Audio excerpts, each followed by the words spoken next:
Double B sa News TV.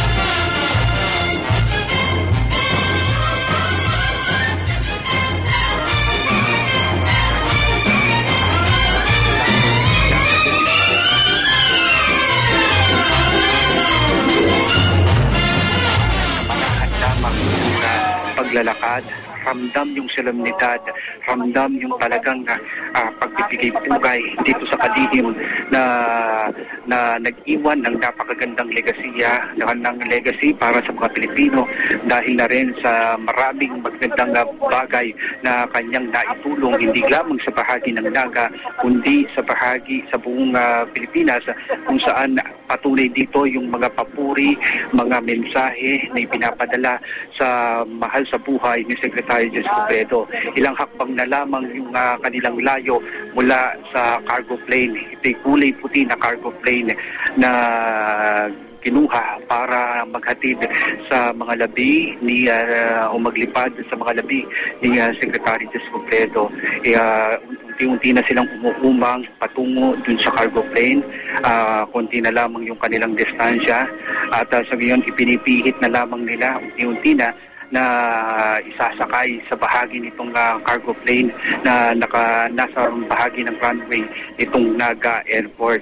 Malapit na, konti na lamang, naghahanda na itong mga pallbearers para buhatin ito at iangat patungo na dito sa cargo plane. Ito, inaayos na lamang nila at tinitignan lang natin yung senyales mula dun sa mga kasamahan bago tuluyang paisakay dito sa cargo plane na may tail number na RPCI099.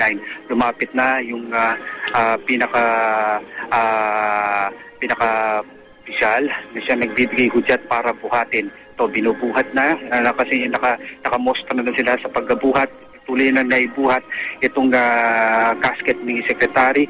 Unti-unti na naihakbang, nakahakbang na yung dalawa na nasa unahan, yung pangatlo, pang-apat, at yun, tuluyan na nasa pinakalikuran at unti-unti na naisasakay yung pinaka-casket ni Secretary Robredo na nasa loob na yung casket nitong cargo plane at hinihintay na lamang natin yung hudyat na pagsakay nitong mga pamilya na immediate family itong si Secretary Robredo. So may senyas na itong si Benji Nabea, ito yung Chief of Staff ni Secretary Robredo para i-guide itong pamilya dun sa sasakyan nila. Si Atty. Lenny patuloy pa rin na nakatayo dun sa tabi ni Chief Superintendent Florese habang nasa likod niya itong sina Aika, Patricia at Tilian.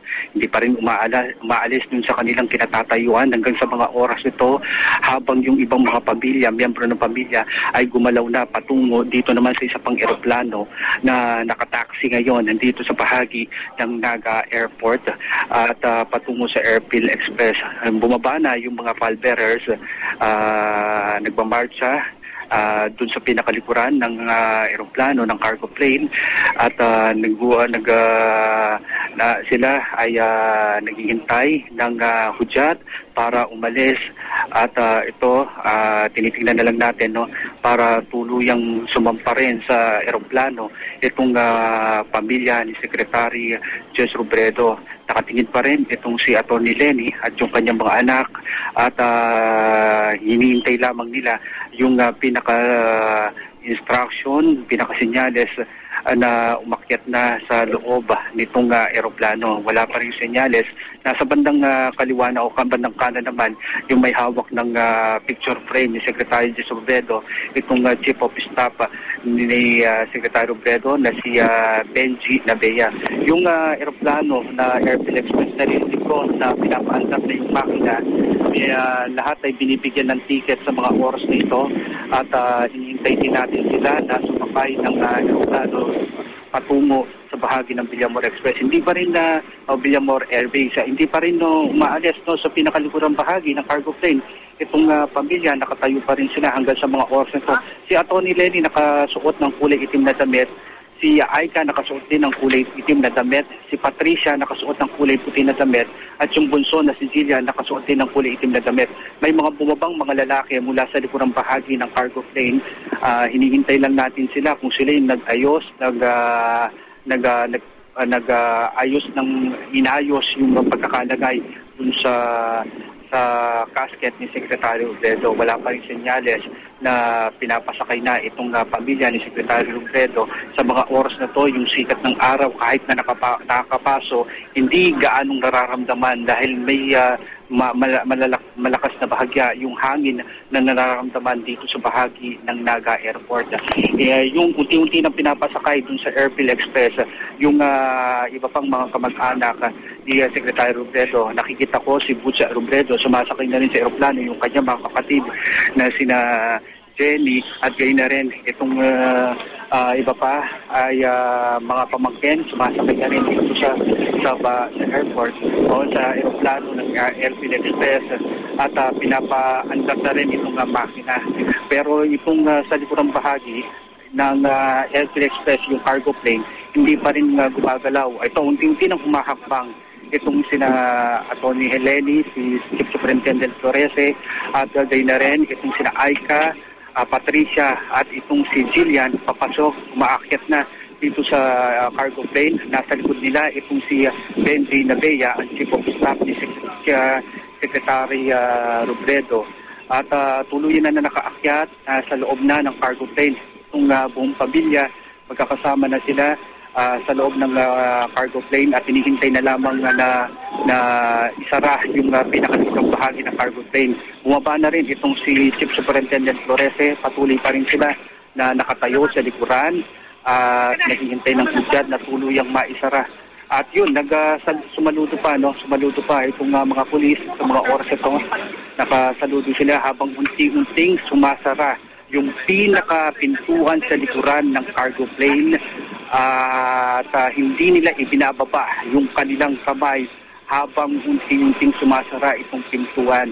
Ito'y bilang bahagi pa rin ng departure honor na kanilang ibinibigay dito kay Secretary Jessica Robredo sa mga oras na ito at sa sandali na maisara na itong pintuan, doon natin makikita na ibababa yung kanilang mga kamay na nakasaludo sa mga oras na ito habang sumasara yung pintuan ng likurang bahagi ng cargo plane na may tail number na RPCI099 sa mga oras na ito.